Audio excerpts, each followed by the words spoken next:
நல்ல அன்பும் பண்பும் கொண்ட அனைத்து நல்லுள்ளங்களுக்கும் எனது அன்பான வணக்கம்.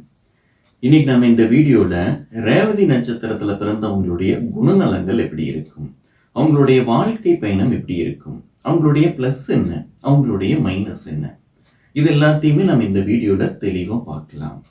இப்போ ரேவதி நட்சத்திரத்துல ஒரு குழந்தை பிறந்தது அப்படின்னா அதுக்கு எந்த எழுத்துல பேர் வைக்கலாம்? சா சா, சி சி, தே தோ, இது எல்லாமே இந்த ரேவதி நட்சத்திரத்துக்குரிய நாம எழுத்துக்கள். இந்த நட்சத்திரம் எந்த கணத்தை சேர்ந்தது அப்படின்னா தேவ கணத்தை சேர்ந்த நட்சத்திரம். இந்த நட்சத்திரத்துக்குரிய மிருகம் பெண் யானை. இந்த நட்சத்திரத்துக்குரிய மரம் இலுப்பை மரம். இந்த நட்சத்திரத்துக்குரிய பறவை வல்லூர். இதெல்லாம் ஒரு பேசிக்கான விஷயம், இந்த நட்சத்திரத்துக்குரிய விஷயம். இதை நீங்க தெரிஞ்சுக்கங்க. இது உங்களுக்கு பயனுள்ளதாக கண்டிப்பாக இருக்கும். இந்த நட்சத்திரக்காரங்க நல்ல தோஷம் இல்லாத ஒரு நல்ல யோகமான நட்சத்திரங்க. நல்ல உயர்வான எண்ணங்களையும் உயர்வான லட்சியங்களையும் கொண்ட ஒரு நட்சத்திரக்காரங்க தான் இந்த ரேவதி நட்சத்திரக்காரங்க. எல்லா விதத்திலையுமே ஒரு சிறப்பையும் ஒரு பெருமையும் தரக்கூடிய ஒரு நட்சத்திரம். அதனாலதான் தேவகணத்தை அது சேர்ந்தது. அதே மாதிரி நல்ல பார்க்கறதுக்கு ஒரு கம்பீரம் எப்பவுமே இருக்கு. இவங்க கிட்ட நாம போய் பேசுறது அப்படின்னா கொஞ்சம் ஒரு பயத்தை கொடுக்கும்.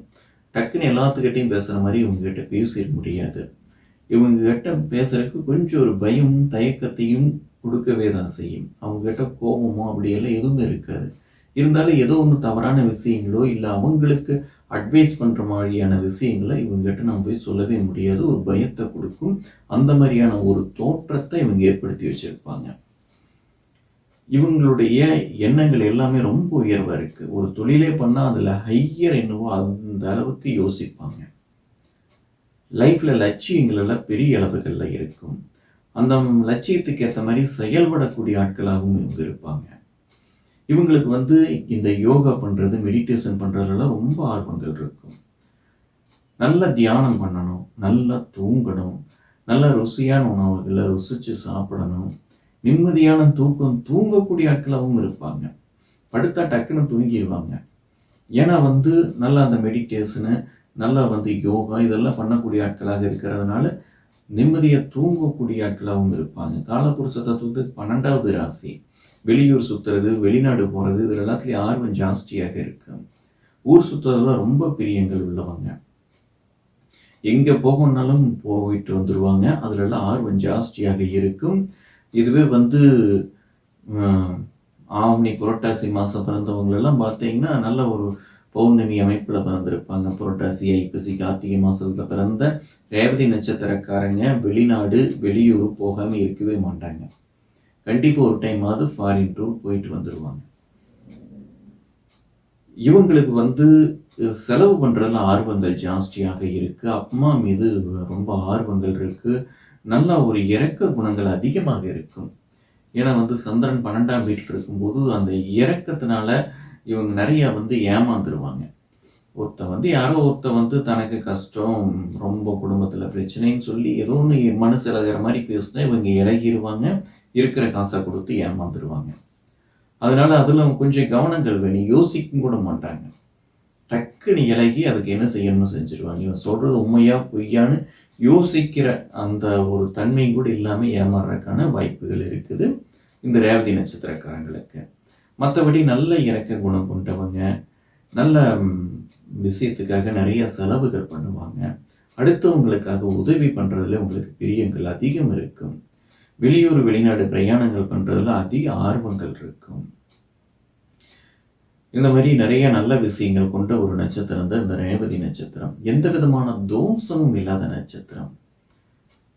எல்லா விதத்திலையுமே ஒரு சிறப்பு. அதாவது 27 நட்சத்திரங்கள்லேயே கடைசி நட்சத்திரமாக இருந்தாலும் அத்தனை சிறப்புகளும் இந்த நட்சத்திரத்துக்குள்ள இருக்குது. நல்ல அறிவாற்றல் இருக்கும், நல்ல இரக்க குணங்கள் இருக்கும், நல்ல தெளிவான சிந்தனைகள் இருக்கும், வெளியூர் வெளிநாடு போகக்கூடிய ஒரு அமைப்புகள் இருக்கும். இறுதி காலம் உங்களுடைய வாழ்க்கை ரொம்ப நல்ல விதமாக இருக்கும்.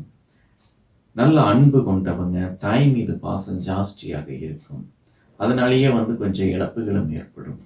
அவங்களுக்கு உடல் ரீதியான பிரச்சனை ஏதோ ஒன்றுக்காக அவங்களுக்கு ஈஸியை விட்டு கொடுத்துட்டு போயிடுவாங்க. அம்மாக்காக இல்லை கூட பிறந்த சகோதர சகோதரிக்காக விட்டு கொடுத்து போகக்கூடிய தன்மை இந்த ராசிக்காரங்களுக்கு, இந்த நட்சத்திரக்காரங்களுக்கு உண்டு. இந்த நட்சத்திரக்காரங்க ரொம்ப புத்தி கூர்மை ரொம்ப ஜாஸ்தி. படிப்பிலேயாகட்டு இல்லை தொழில் வேலையிலேயாகட்டு எல்லாத்துலேயுமே ரொம்ப புத்தி கூர்மை அதிகம் உள்ளவங்க. ரொம்ப பெருசாக சிந்திக்கக்கூடிய ஆட்கள். இவங்க பிறக்கும்போதே புதனுடைய நட்சத்திரத்தில் தான் பிறக்கிறாங்க. அதனால ரொம்ப இளமை பருவத்திலேயே அவங்களுடைய படிப்பெல்லாம் ரொம்ப நல்லா இருக்கு. நல்ல விதமாக படிக்கக்கூடிய ஆட்களாக இருப்பாங்க. படிப்பில் ரொம்ப சிறந்து விளங்கக்கூடிய ஆட்களாக இருப்பாங்க. முதல் மதிப்பெண் வாங்கக்கூடிய ஆட்கள் எல்லாம் பார்த்தீங்கன்னா ரேவதி நட்சத்திரக்காரங்களாக இருப்பாங்க. ரேவதி நட்சத்திரத்துடைய 4 பாதமே மீன ராசியில தான். அதனால நீங்க எந்த பாதத்துல பிறந்திருந்தாலும் உங்களுக்கு அந்த கல்விங்கிறது நல்ல விதமாக கொடுக்கும். முதல் பாதத்துல வந்தா கிட்டத்தட்ட 16 வருஷம் புதனோட தசை தான். படிப்பு முடிகிற வரைக்கும் புதன் தசை தான். ஆரம்பத்திலேருந்து கடைசி வரைக்கும் ஃபர்ஸ்ட் ரேங்கே வாங்குவாங்க. அந்த புதன் தசை முழுவதுமே நல்லா இருக்கு. ஒருவேளை ஒரு 3ஆம் பாதம் 2ஆம் பாதம் அப்படி பிறக்கும்போது ஒரு 10 வருஷ தசை இருக்கு அந்த புதன் தசை. அது வரைக்கும் நல்லா படிச்சுட்டு வருவாங்க. அதுக்கப்புறம் கேது தசை வரும்போது கொஞ்சம் மாற்றங்கள் ஆகும். 17 வயசு வரைக்கும் அந்த கேதுவோட தசை நடக்கு 10ல இருந்து. அந்த கேது நல்ல விதமாக இருந்தால் தான் நல்லா இருக்கு. இல்லைன்னா அந்த கேது கொஞ்சம் அந்த படிப்பில் டிஸ்டர்ப் பண்ணுறது, உடல் ரீதியான பிரச்சனைகள் பண்ணுறது, அங்கங்கே ஸ்கூலை மாற்றுறது, அதனால படிப்பு கெட்டு போகிறது, இது எல்லாத்தையுமே அந்த கேது கொடுத்துரும். அந்த கேது ரொம்ப பலவீனமாகும் போது 8ஆம் வீட்டில் பலவீனமாகும் போது இதை சொல்கிற கொஞ்சம் கஷ்டமாக தான் இருக்குது. இந்த சின்ன வயசுலேயே டீச்சர் அடிச்சு போட்டான்னு சூசைட் பண்ணுறதெல்லாம் இந்த கேது கொடுத்துரும். இறப்புக்கெல்லாம் பயப்படவே மாட்டாங்க. அதனால அந்த கேது பலவீனமாக இருந்துருச்சுன்னா அந்த கேது திசையில உங்களை கவனமாக பார்த்துக்கணும். இந்த எக்ஸாம்ல ஃபெயில் ஆகி சூசைட் பண்றது, டீச்சர் திட்டுவாங்கன்னு சொல்லி சூசைட் பண்றது, இதெல்லாம் அந்த கேதுவோட திசை நடக்கும்போது தான். அந்த கேது பலவீனமாக இருந்துச்சுன்னா அவங்களை கொஞ்சம் கண் பார்வையிலேயே அதை வச்சிருக்கணும். கேது நல்லா இருந்ததுன்னா பிரச்சனை இல்லை. நல்ல ஞானத்தை அதிகமாக கொடுக்கும். நல்ல ஞானத்தை நல்லா படிச்சுட்டு வரவங்க நல்லா இன்னும் கூடுதலாக நல்லா படிப்பாங்க அந்த கேதுவோட திசையில. அந்த மாதிரி நல்ல ஒரு ஞானத்தை கொடுக்கும். அதுக்கப்புறம் சுக்கிரனோட திசை. சுக்கிரன் உங்க மீன ராசிக்கு அப்படி ஒன்றும் பெரிய நன்மைகளை செய்யறது கிடையாது. மீன லக்னமாகவும் இருந்துச்சுன்னா அந்த சுக்கிரன் 20 வருஷம் கொஞ்சம் சிரமங்களாத்தான் வண்டி ஓடும். இதுவே லக்னம் மாறி இப்போ சுக்கிரனுக்கு உரிய ஒரு லக்னம் ரிஷப லக்னம், துலா லக்னம், மகர கும்பம் இல்லை மிதுன கன்னி லக்னங்களாக இருந்து அந்த சுக்கிரன் வளர்த்துருச்சு அப்படின்னா அந்த சுக்கிரனோட திசை 20 வருஷமே உங்களுக்கு எல்லா விதமான நன்மைகளையும் செய்யும். நல்ல வேலை வாய்ப்பு, நல்ல வீடு, நல்ல சொத்து, நல்ல காரு, பங்களா, இது எல்லாத்தையுமே அந்த சுக்கிரனானது கொடுக்கும்.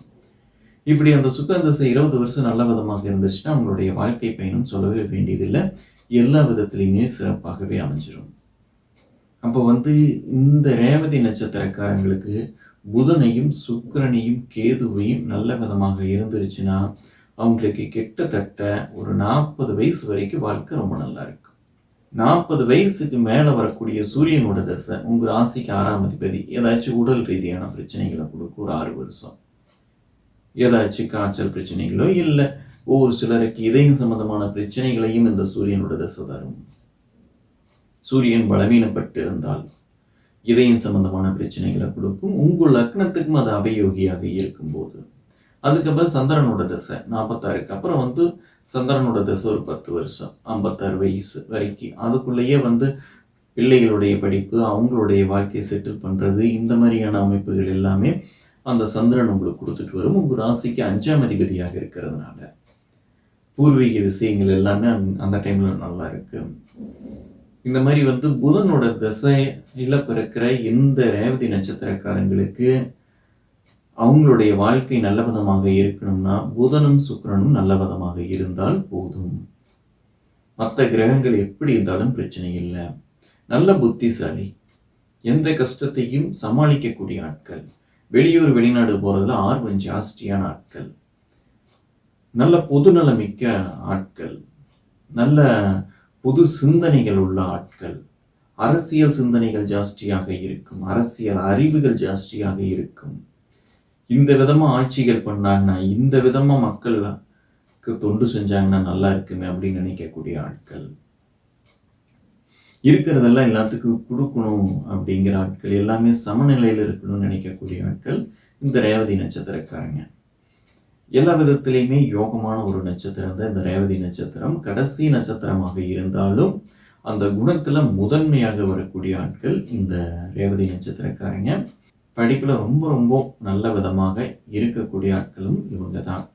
பெரிய உத்தியோகம், பெரிய அளவுல வேலை, கம்ப்யூட்டர் சம்பந்தமான அமைப்புகள்ல பெருசா வர்றது, புது புது டெக்னாலஜிகளை யூஸ் பண்றது, அந்த டெக்னிக்கல் ஃபீல்டுக்குள்ள போய் பெருசா சைன் பண்றது, டெக்னிக்கல் விஷயத்தை ஈஸியா கத்துக்கிறது, இன்னைக்குள்ள விஷயங்கள அப்டேட்டா இருக்கிறது, இதெல்லாமே உங்களுக்கு ரொம்ப ரொம்ப பிடிக்கும்.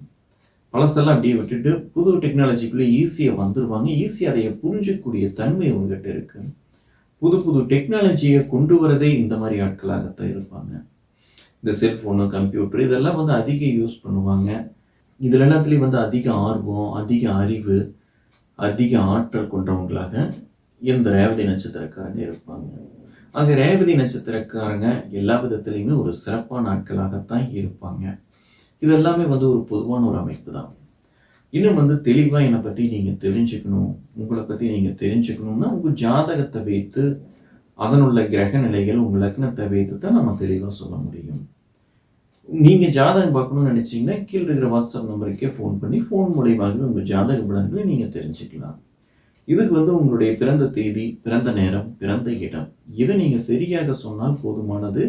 இதற்கு கட்டணம் உண்டு. இந்த வீடியோ உங்களுக்கு பிடிச்சிருந்துச்சுன்னா லைக் பண்ணுங்க. பிளானட் டாக்கீஸ் சேனலை சப்ஸ்கிரைப் பண்ணுங்க. மறக்காம பெல் ஐக்கானை கிளிக் பண்ணிடுங்க. மறுபடியும் அடுத்த வீடியோவில் சந்திப்போம். நன்றி, வணக்கம்.